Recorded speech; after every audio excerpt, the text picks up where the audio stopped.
Welcome to the HCI family of podcasts. We're your source for personal, professional, and organizational growth and development. We share our own original research, explore industry trends, and interview executives and thought leaders from across the globe. Join us for practitioner-oriented content around all things leadership, HR, talent management, organizational development, and change management. Maximize your personal and organizational potential with the HCI family of podcasts.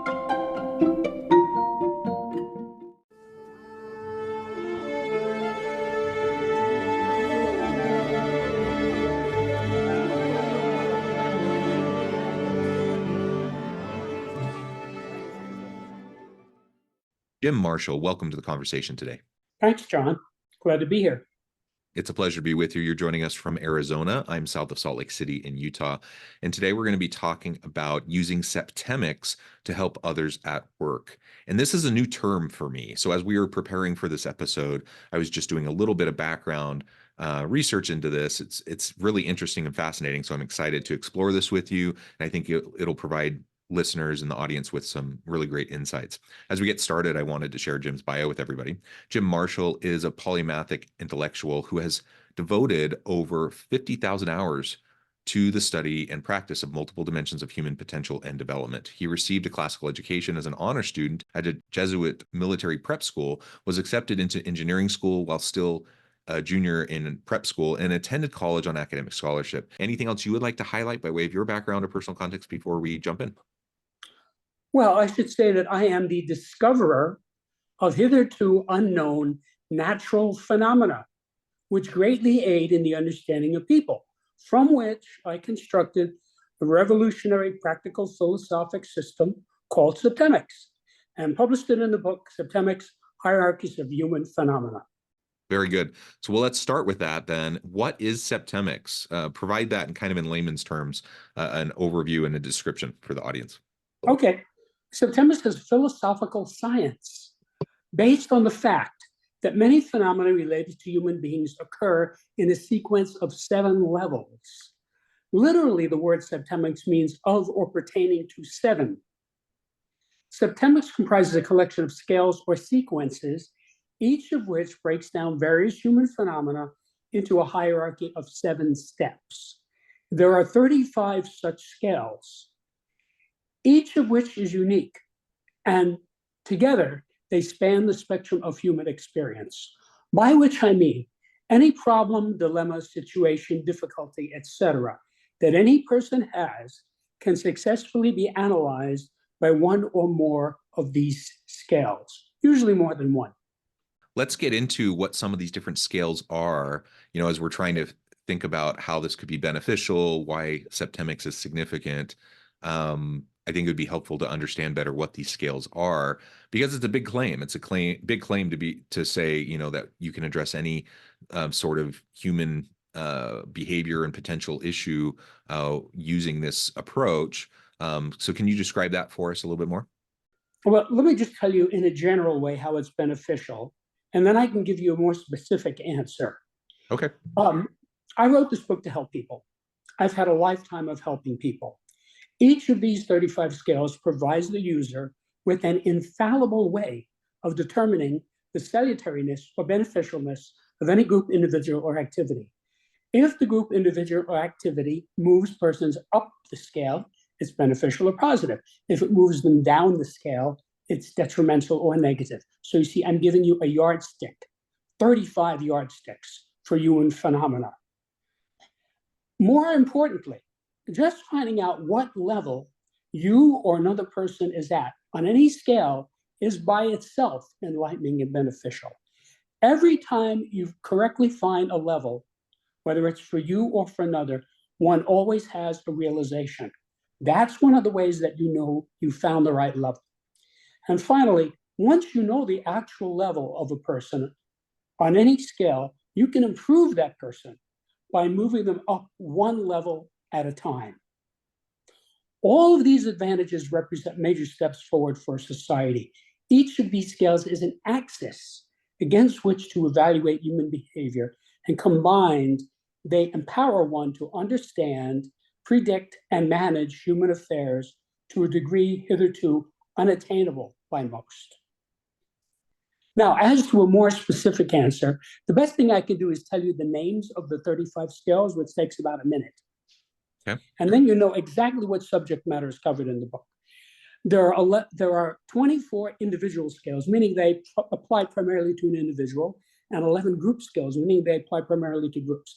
These are the individual scales: the scale of basic purposes, the scale of personal influence, the scale of choice, the scale of permeation, the scale of thought, the scale of identity, the scale of evaluation, the scale of motivation, the scale of control, the scale of stopping, the scale of scholarship, the scale of literacy, the scale of human ability, the scale of memory, the scale of spiritual identity, the scale of mental deletion, the scale of aberration, the scale of physical fitness, the scale of justification, the scale of belief, the scale of equanimity, the scale of attack, the scale of conflict, and the scale of reaction.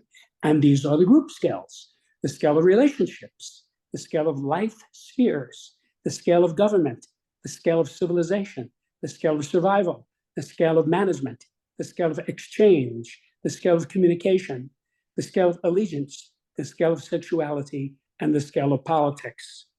Any one of these scales by itself could dramatically improve the life of the reader. Very good. So maybe as an example, could you tell us a little bit more specifically about, say, the scale of relationships? Sure. Let's say you have a buddy who's having relationship problems and you want to help him out, right? This guy complains to you all the time. I don't know what I'm going to do about my wife. She's contacting a divorce lawyer. She kicked me out of the house, blah, blah, blah, blah, right? So this is your buddy, so you want to help him. So you say, Joe, come over here, let me show you something. And you open up the book to the scale of relationships and you show it to him. Now, what he's probably going to say is, you mean there's a scale of relationships? And you say, yes, this relationship that you've been complaining to me about for 6 months, where is it on this scale? He is going to want to know that because you're opening a door for him. Now, what's going to happen is, in a matter of seconds, maybe 15, 20, 25 seconds, he will find a bracket. He will look at the scale and he will say something like, well, I can see right off the bat that levels 1, 2, and 3 don't apply to us because we're having a lot of trouble. See, so he got it down to 4 already. So then you say to him, okay, look, go ahead and read the text. And then you'll be able to get this exactly. He's going to want to do that. So he reads the text. You can help him as a tutor. And he comes back, looks at it again. He says, well, now that I read this, I can see we're at level 5. No wonder we're having so much trouble. And he'll have a realization like, that explains X, Y, and Z to him. Then you can say to him, now look at this scale, and you open it up to the scale of sexuality. And he's going to say, you mean there's a scale of sexuality? And you say, yes. You don't have to tell me if you don't want, but where are you on this scale? And he's going to want to know that. He will find a bracket. He'll say something like, well, I can see right off that 6 and 7 have nothing to do with me. So it's one of these other ones. And it's definitely not 1 or 2 because I don't even understand those. So it's either 2, 3, or 4. Okay, great. Go ahead and read it, and then you can get it exactly. So he reads it, comes back, and he finds it. Now, again, he may not want to tell you what the level is, but for his own illumination, he'll say, or he'll think, I'm at level 4. That explains why I can't get along with Gertrude. You see? Now, I could keep going like this. I could give you another half a dozen scales because in a relationship, it's complicated and many scales are going to apply. Well, and maybe it would be helpful to understand the levels of that scale. Just as an example, with relationships, what would those levels look like? Well, I'd have to open the book and tell you what they are. Hold on a second.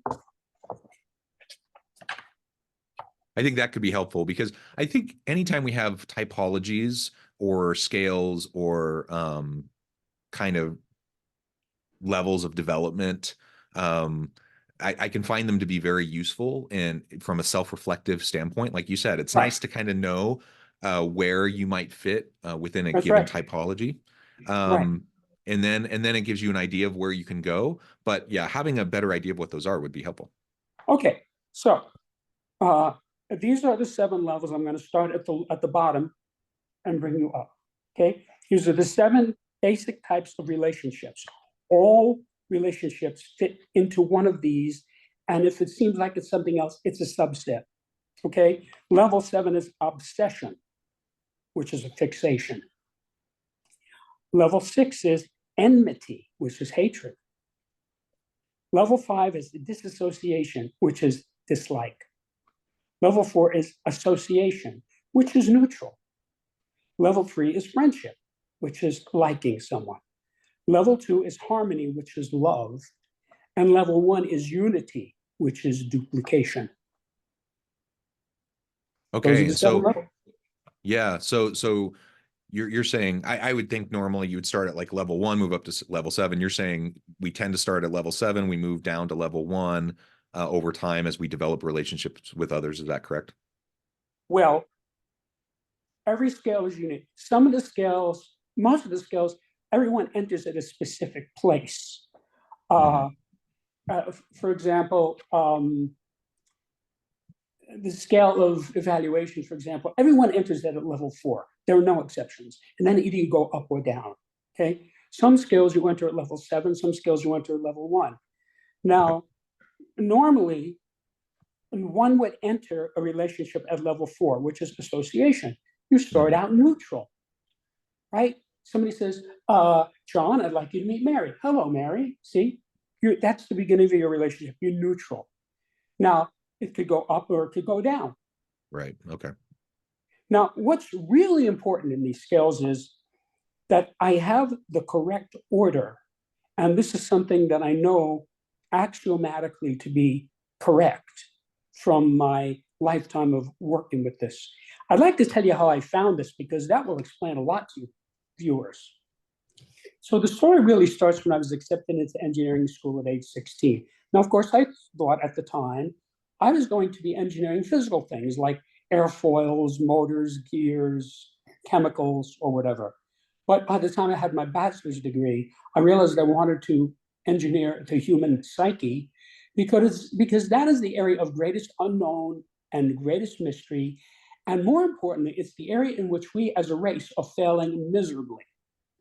95% of the problems in industrialized society are because people don't understand people, don't understand the spouse, don't understand the son, don't understand the politician, don't understand the boss, et cetera, et cetera, et cetera. And this book solves that problem across 35 axes. So to make a long story short, I had a long career as a human development engineer, working one-on-one with hundreds of clients for cumulatively thousands of hours. As I was doing this, I started to notice incidentally that I could predict the outcome of the session. Meaning, a guy would commit to me with something bothering him, whatever it is. I can't keep a job, whatever it is, right? So we take this up. And I started noticing early on, I could very often know what the outcome of the session was going to be. Now, I did not ever tell this to anyone, but I made notes. And after a while, I came to realize that the client was at a specific level on a specific scale that I had previously observed in others. And that as a result of our interaction, he would go up to the next highest level. Now, this happened thousands and thousands of times over a period of 40 years. And every time it did, it verified my hypothesis. So I never told anybody this. But I made notes. I made careful notes. And by about 1995, I had about 32 scales that I had just observed empirically. There's no theory of septemics. So I had one scale in particular that by then was a 6-level scale that I knew was workable, was correct, because I had been using it for many decades. And I was pondering a difficult client one day, and I realized that that client was at a level on that scale that I had not previously observed. So it was obvious to me when I saw what that level was, where to insert it. When I inserted that 7th level into the 6th-level scale, the scale manifested mathematically, which is to say all of these mathematical data jumped out at me. Now, that is the whole point of mathematics. You start with a formula or an equation, and you coax data out of it. That is how Einstein found E equals mc squared. That is what we do in STEM subjects. So when I saw this, I said, whoa, I don't know what this is, but whatever it is, it has to be natural law because it has mathematics embedded in it.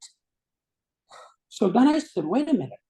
I wonder how many of these other scales are actually 7-level scales that had not been developed all the way because I wasn't developing anything.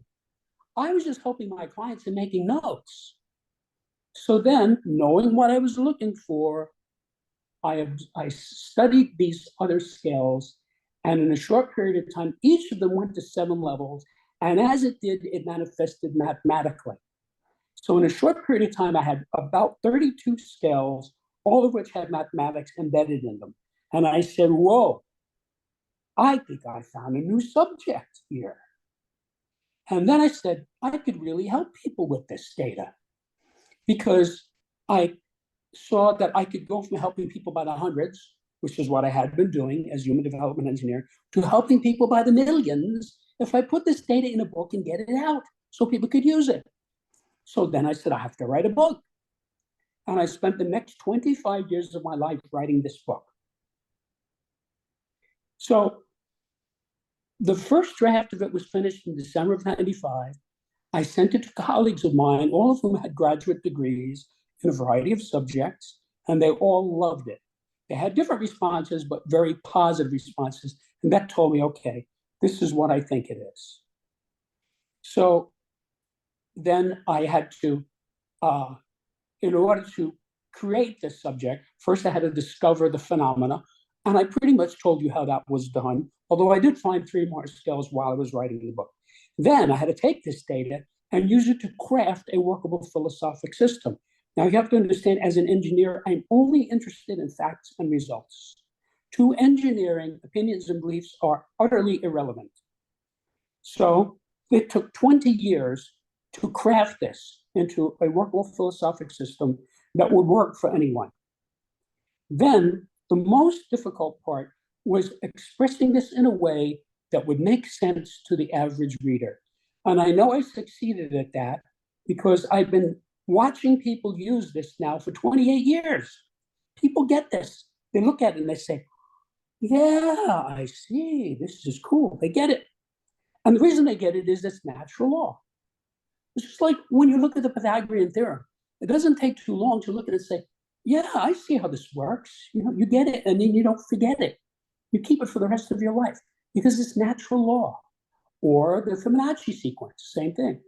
When you first get it, it's a little puzzling. Then you look at it and say, oh, yeah, I can see this is in pine cones. It's in seashells. It's in that. It's in nature. It's there. So people get this because it's natural, and then they use it to figure out what to do in their lives. Can you describe, for as an example, perhaps someone, like you said, many people have used this, have you read your book, have used these materials to help them. Let's focus in on the workplace here for a minute. Do you have any examples come to mind of individuals who have utilized this to enhance and improve their situation in the workplace? And if so, Yes. how so?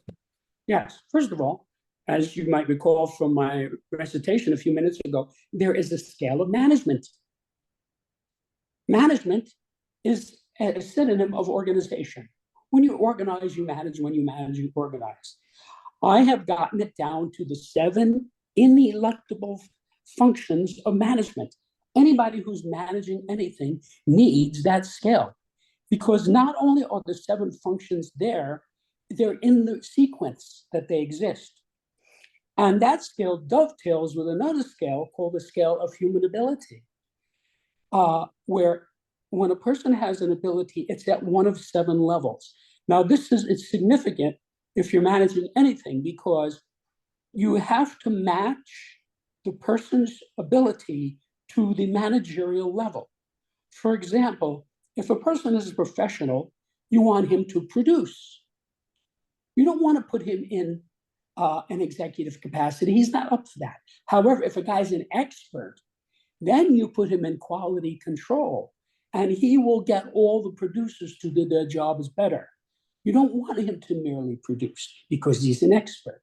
So I'm giving you a tiny shred of what this is about. But if you look at these two scales, which dovetail, you'll see this is a major epiphany in the whole field of employment, human resources, et cetera, et cetera.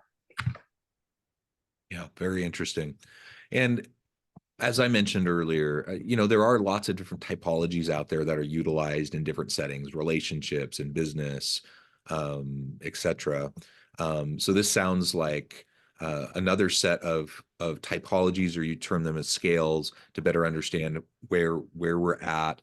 It's a self-reflective tool to be able to understand where I might be at and how I can better interact with those around me. One thing that I'm always very cautious of is being too prescriptive or dogmatic with these types of typologies or tools. And so, personally, let's take Myers-Briggs, for example, a common personality typology. So you get a quadrant and you find out where you're at in the quadrant. I think it's a really useful tool from a standpoint of self-reflection and just general understanding of where I might be at, but it's an imperfect tool. And so I'm not going to be overly rigid with myself. But one thing I definitely don't think is appropriate is for me to go around like analyzing other people and saying, oh, I'm this on Myers-Briggs and you're this on Myers-Briggs and therefore XYZ. That becomes counterproductive and even potentially damaging to interactions and relationships. So I'm wondering how you make sense of that with your scales with Septemics. I have cautioned everyone I have ever discussed this subject with, never tell the level of any person on any scale, whether it's yourself or another. If you find your level on a certain scale, don't go around telling people. That data is for you to use yourself. Or if you find somebody else, you don't have to tell the person. You see, every time you correctly find a level, you have an epiphany. You say, oh, now I understand why my parents can't get along, or something like that. So if you tell the guy, you are depriving him of that realization. So this is not hard to do. You show him the scale and you say, take a look at the scale. And you see, usually you're going to do this in a context that you already have some insight in. Like a guy is having trouble running his business, right? You show him the scale of management. Just say, look at this, Fred. And Fred looks at it and says, oh, this is cool, a scale of management, see? And if he reads the chapter, he'll see how this fits together like a Chinese puzzle, and he'll be able to analyze his business. You don't tell him, you let him figure it out himself. Yeah, I like this, the self-discovery piece. I think that's super helpful. That lends itself to greater growth and development of individuals as we go through the process of self-discovery. And like you said, sometimes you're looking at it and it's important when we hold a mirror up in front of us to know that sometimes we're going to see things that we didn't expect, and we have to learn to be comfortable in our discomfort. And so sometimes we could look at a typology, or in this case, the Septemic scales, and we may not see ourselves in it, and we may be really quick to just say, oh, that doesn't apply to me. But we also need to just, if we're being really self-reflective, then that's a healthy process to discover whether or not something applies to you, whether it doesn't, or if it does, and then you can set it aside ultimately if it really doesn't. But perhaps you'll find that it does in ways that you hadn't thought about before, or maybe you had been a little bit oblivious to before. So I think that self-reflective process is super helpful. Yes, I agree. Yeah. Wonderful. Go ahead.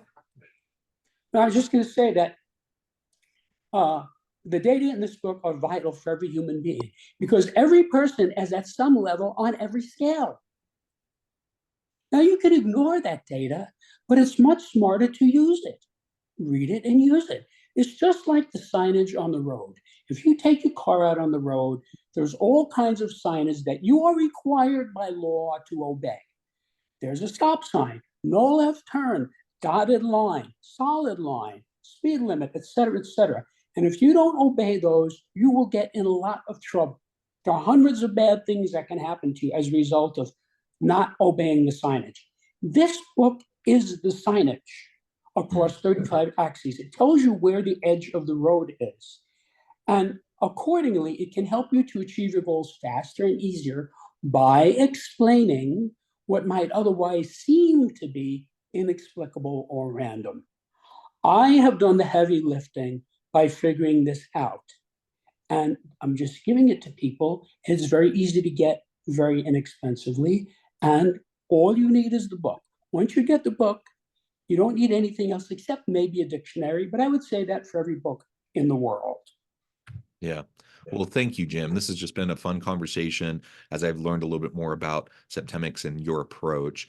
I know at the time I need to let you go. As we wrap up, I just want to encourage the audience to reach out, to get connected, find out more about what Jim can do for you. And maybe, Jim, real quick, share with us where they can find your book.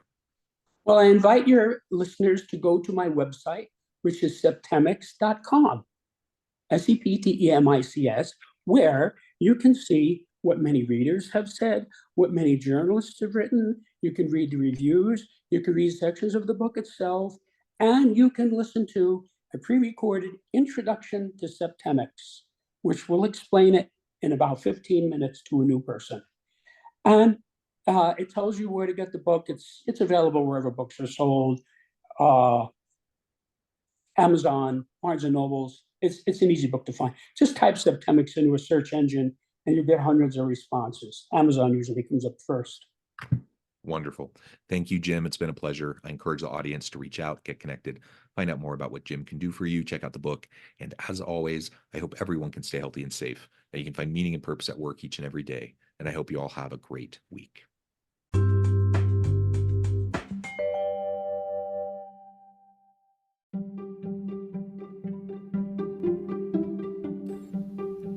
Thanks for joining us for this episode of the podcast.